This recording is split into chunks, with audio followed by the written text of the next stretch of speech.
Welcome to Martha Runs the World, a podcast about running, fitness, and all things health related. I'm Martha Hughes, your host, and each week I'll introduce a new episode that is of interest to all runners. Hi, and welcome to episode 266 of Martha Runs the World.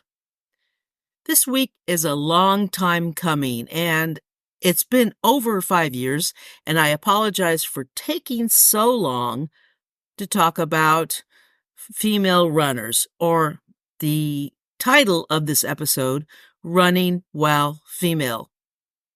And most certainly, all runners, male or female, have things in common.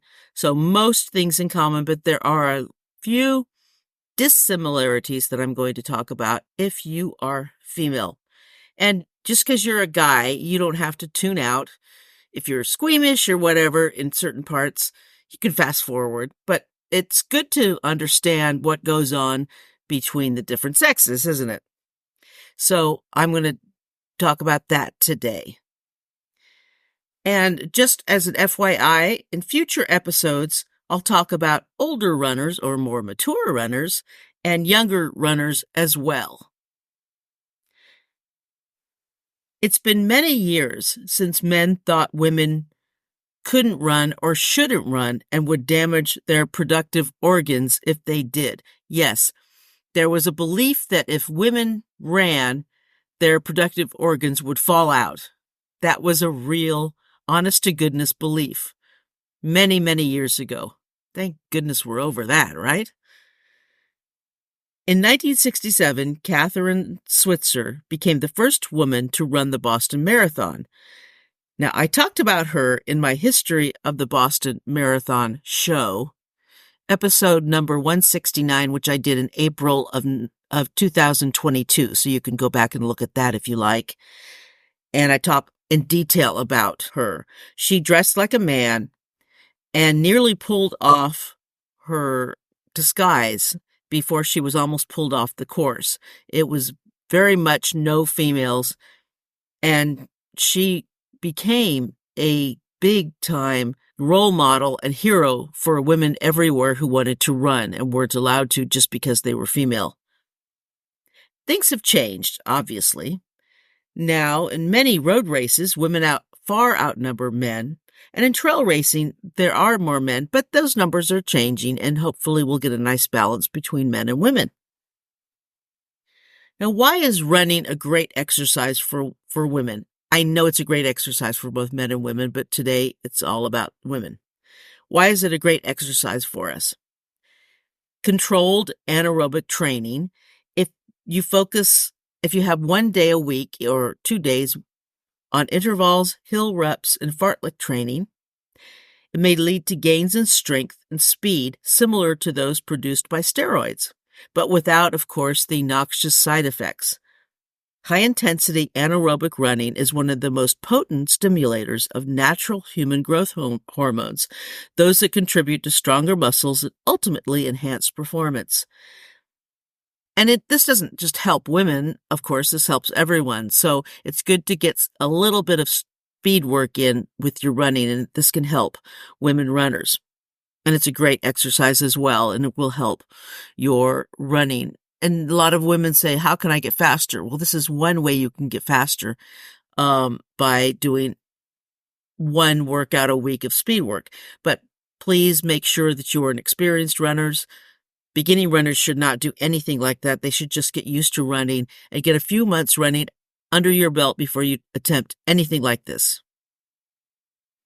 An American study found that running women produce a less potent form of estrogen than their sedentary counterparts. As a result, female runners cut by half their risks of developing breast and uterine cancer, and by 2/3 their risk of contracting the form of diabetes that most commonly plagues women. That's a huge, huge bonus. That's really good reason to run, isn't it? I just think running is just a wonderful way to exercise and a wonderful way to get outside. To me, running represents freedom. I like to run by myself, and it represents something that I can do on my own power. I don't rely on a piece of machinery like a bike. I don't rely on anyone else. I go out and do it by myself. And that is a huge source of freedom. And many women perhaps don't feel like they have freedom. Running is a way to get freedom. I really feel it's a powerful means to show that you can do more than you think you can. And it's getting better, but I think many women don't have that sense of freedom or that sense of power or that sense of self-ability, and this is a way you can get it. Now, you don't have to be competitive or the competitive type to enter a race every now and then. You can find lots of other races that aren't competitive that do go in road races or trail races. It's whatever you like. They're a lot of fun and they're social and you can just have fun. You don't have to be a fast runner. You can be a slow runner as long as you make the cutoff times. That's all that matters.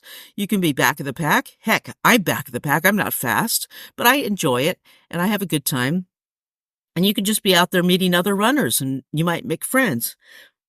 I think that some new women runners get the wrong idea about races, so they don't go into races. And I understand it's intimidating.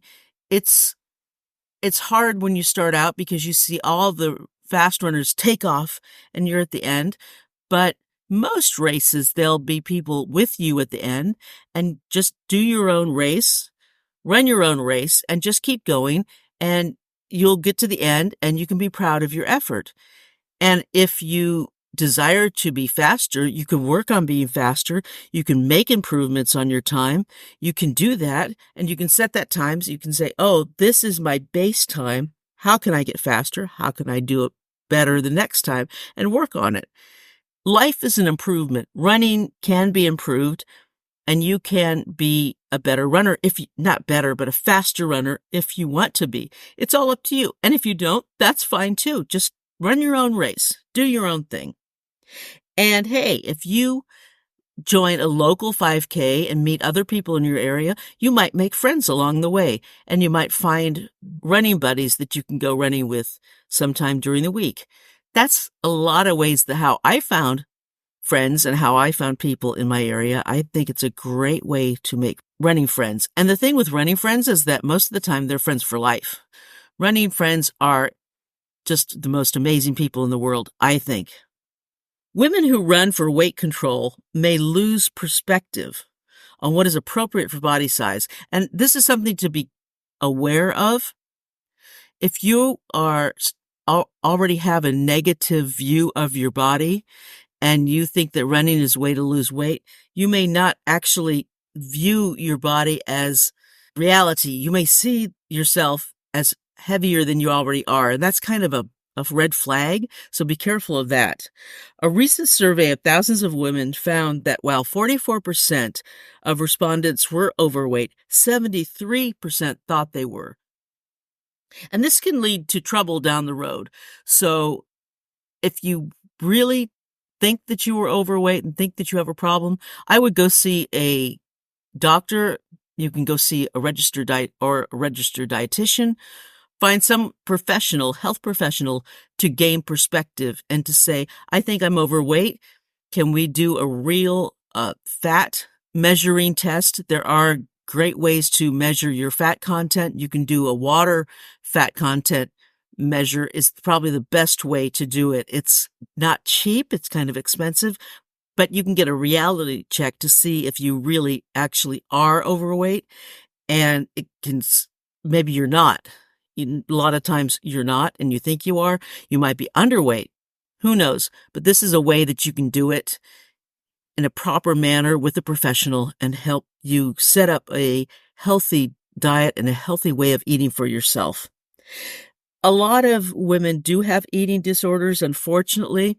Men do too, obviously, but women, there's more of a likelihood to have one, and they either have that eating disorder before they run or before they start running, and they use running as a tool to lose more weight. I had one in my 20s, and running, I found, helped me lose more weight. So I would run and not eat, which never turns out well, so it's not really a good thing to do. But I could find that I didn't eat, and if I went and ran, I would lose even more weight. And after I ran, I wasn't hungry, so that was really cool. Or at least I thought that. It wasn't cool. It wasn't great. Not a good way to live. And I wasn't a happy person, so I was kind of grumpy all the time. Well, no wonder why I was grumpy. I wasn't eating. My body was crying out for food, and I wasn't eating, so I wasn't very happy. Now I'm a few pounds overweight, but I'm happier than I was then, so it all works out, doesn't it? And if you think you do have an eating disorder, there are many resources and organizations who can help you back to proper health. So reach out for them. And the website, martharunstheworld.com, I'll list a couple that can help you if you need it. And you can always email me if you need help. I will be there for you.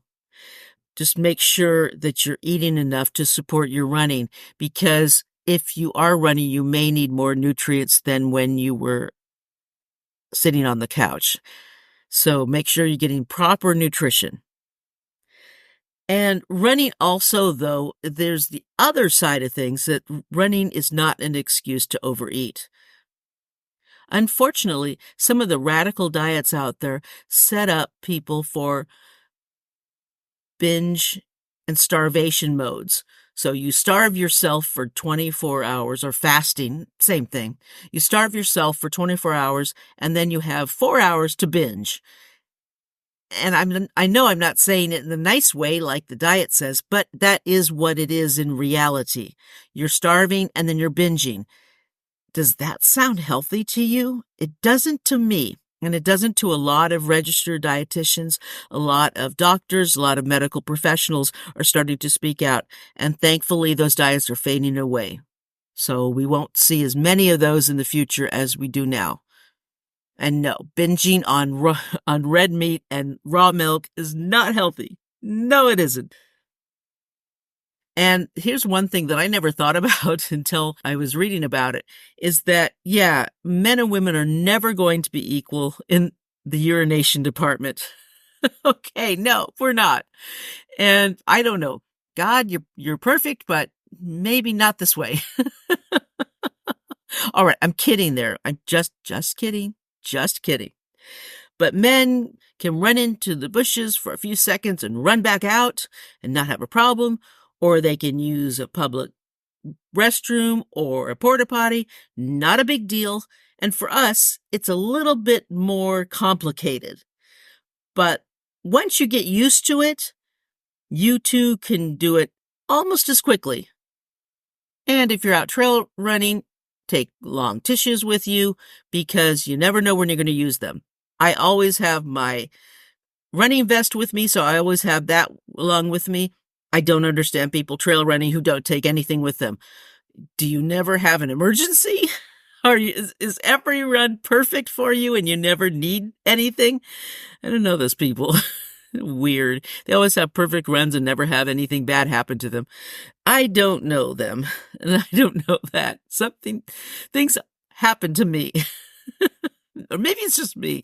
Maybe I always have, or not always, but I have things happen to me on occasion when I have to make a quick exit to the bushes. All right. But yeah, and it said in that story, know your plants so that you don't use the wrong leaves as toilet paper. I'm not going to use leaves as toilet paper. Sorry, not going to do that. But if you are the type of person that does, know the difference between poison oak and poison ivy and the other plants. You don't want to use poison oak as toilet paper. You really, really don't. Oh, I've heard of stories like that. Yeah, that's not a place you want poison oak. No, not good. Not good. The two minerals that women runners need to pay the most attention to are calcium and iron. Iron is especially important for menstruating women. Good sources of calcium are dairy products, dark leafy vegetables, broccoli, canned sardines, and salmon, while foods high in iron include liver, fortified dry cereals, beef, and spinach. Now, unfortunately, in running groups, every time I hear a female talk about being low in iron, it's almost always a vegan runner. Now, I know this is not necessary because vegan runners don't have to suffer from vitamin deficiencies. It's not necessary. It's probably someone who hasn't paid attention to their diet or hasn't gotten enough of something. Maybe it's just after their period or something, and they haven't really gotten enough of the nutrients to make up for what they've lost. So if you are a vegan runner, or if you are someone who doesn't get a whole lot of protein or hasn't paid attention, you really have to pay attention. You can take supplements. There are supplements out there that don't use animal products. If that concerns you, you can do it, but you have to get those covered, and you have to take enough of that because running will tax that, and you will find yourself in a bad position if you don't get enough calcium and iron. It's very important. Running helps to produce healthy skin. According to dermatologists, running stimulates circulation, transports nutrients, and flushes out waste products. All of this leads to a reduction in subcutaneous fat, making skin clearer and facial features more distinct. So there's no need for plastic surgery. Go for a run. I mean, really, running just does so many good things for us. It's so healthy for us. It's so good for our skin. It flushes out all that nastiness. And so don't go for the plastic surgery. Like I said, go for a run, save thousands of dollars that way. So when you come home, you say, I saved thousands of dollars. I went for a run instead of taking the knife to my face. I'll think of that next time. Now let's talk about safety for women in running. I've talked about this before. I've had 2 episodes about this previously, so I'm not going to spend a lot of time on it, just a few basic things. I have strong opinions on this subject, so I'm going to tell them a little bit, but I really, really don't like being told by non-running men that I shouldn't run by myself. No, that's wrong. I will run by myself if I feel like it. I'm not stupid. I'm not going to go where it's not safe, but I will run by myself. Used to be safe in San Francisco to run by myself at night. It's not now. It's a different place now, so I don't do that at night. But in other places, it's perfectly safe to run by yourself at night. Just not here. But other places it is. So if you feel safe at night, run by yourself. But be sensible about it. Use common sense. If you run at night, have gear on that you can see. Use a headlamp. Do not listen to music. You must be aware of your surroundings. Have a whistle with you. I'm not a big believer in having devices of self-protection because I think they can be used against you and hurt you more than they can help you. So I'm not really a big believer in that. Now, other things other than that, here are some things to keep you safe as you run. Let someone know where you're going to go run, the route. Or if you live alone, leave a note at home with your running route and when you'll be back. I think that's really important. I don't do that, and I should do that, so I'm not going to be hypocritical. I'm going to start doing that, so I think that's kind of a really neat thing to do. Switch your running routes often. Don't always go out on the same 2 miles or 3 miles or 10 miles if you're longer every time. Some people do the same route every time so that your habits are easily read, and that sets you up, and that's not really a safe thing to do. So switch it up. It's really easy to do. You don't have to it doesn't have to be a lot, just switch it up. If you have 3 different routes you like, then just do them all differently. Like I always said, carry a whistle. Now my Ultimate Direction Vest has a whistle built in, and it's really easy to get to. I would suggest getting a high-pitched whistle. Those are really nice to have. And it's just, unless you are an expert at a self-defense device, I hesitate suggesting carrying one because most people don't practice enough with it to make it worthwhile. It could be used against you. Don't listen to music if it's too loud. If you do listen to music, keep it down softly and always look around to make sure that that you're safe and that you know everything around you. Keep your head in a swivel, as they say. Always look around. Don't get lost in your thoughts with the music on. That's not a safe thing to do. And when you're on the trail, do not listen to music. You have to keep your attention on the trail. It's very important to do that. I see people listening to music on a trail. I don't really like that. Unless you're like in the middle of a long race and you need something to get your head back in the game, then all right, music is okay. But if you're by yourself out training, no, don't listen to music. Keep it off. And always carry your ID. I see runners here in San Francisco who are running and they're not carrying anything. Well, okay, they might be carrying ID. I don't see that, but they're not carrying anything else. So I really suggest always carry your ID with you so that if something happens, people know who you are. They don't know who you are if you don't have anything with you. How are they going to identify you? They can't. So carry your ID with you. And they have those ID bracelets you can always buy too that have an emergency phone number on them and your name and some other, there's an ID number that they can contact on the bracelet. So if you want to do that, you can get one of those. There's more information in past episodes, so if you want to look towards that, you can. I want to talk a little bit about running while pregnant. Doctors consider that moderate exercise during a normal pregnancy is completely safe for the baby. Running should cause no problems in the first trimester, and it should be fine for most people in the second trimester. Few women would run in their final 3 months, however. The most important precaution is to avoid getting overheated. A core body temperature above 101 Fahrenheit could increase the risk of birth defects. So make sure you're staying cool enough, and if in doubt, take your temperature after a run. If it's over 100 degrees, you're probably overdoing it. Also, skip that post-run soak in a hot bath. And just a note, women who train intensively, have been pregnant in the past 2 years, or consume fewer than 2,500 calories a day should get more than routine blood tests for iron status, since these tests only for anemia, the final stage of iron deficiency. Instead, ask for more revealing tests.